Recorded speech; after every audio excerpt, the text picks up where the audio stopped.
my name is Carroll Leslie, and the name of my store is Volumes of Pleasure Bookshop in Los Osos.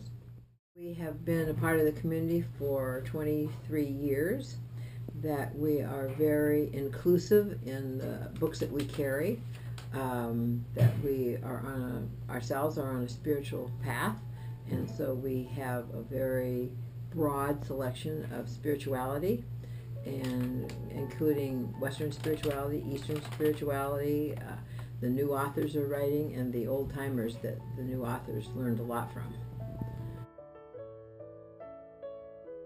It's been difficult. I've been in the book business for, personally, not just here, but in Southern California as well, and we had a bookstore there. It was only after we bought this bookstore that it became clear that electronic books were coming, and watch out. So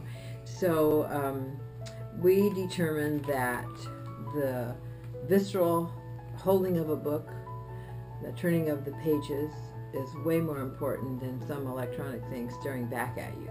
So we're very much committed to the printed word, and a lot of the authors we deal with are very committed to the printed word as well. So how we stay in business: I'm older, and I get Social Security. I worked hard all my life, so I get Social Security, and that helps me stay in business.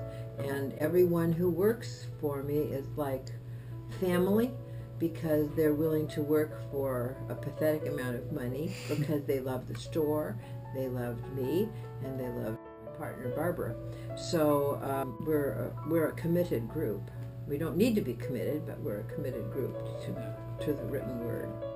Timber and I met in the fall of 2012, so I haven't known him a long time. And how we came to know him is that he picked a lot of independent bookstores to send copies of his book to promote his book.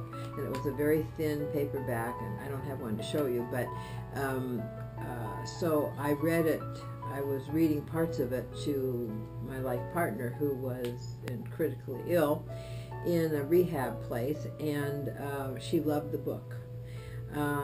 I loved it, but it was even more important that she would tell me that she loved it, because she taught in this field for 30 years.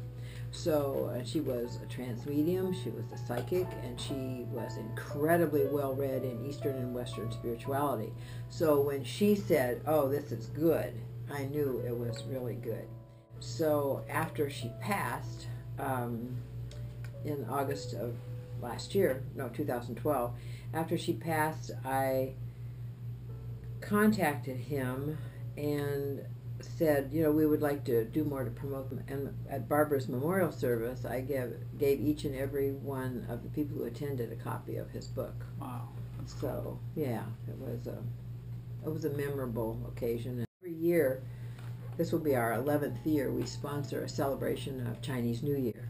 And I always tease people and say, if you've broken all the resolutions that you made for the Western New Year, you have another opportunity to write another new list and either break them or keep them.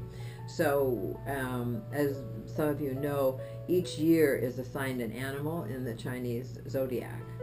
And Barbara and I were always impressed with the fact that you could read Native American astrology, Egyptian astrology, Hindu astrology, and they dovetail so close to the Western astrology. That's what led us to believe that there's substance to this astrology business.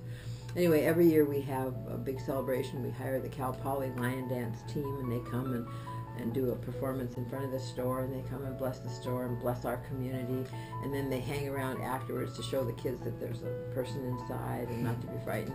They're a great group of gals, and it's like our gift to the Los Osos community every year, and that's the one big thing that we do. Other than that, we don't do a lot of promotion, we don't do a lot of advertising, it's strictly word of mouth. This year we're coming into the year of the horse, which happens to be my personal year, and we're having the celebration on Saturday, February 8th at 3 o'clock. And it doesn't last long, so we encourage people to come early so that they don't miss it.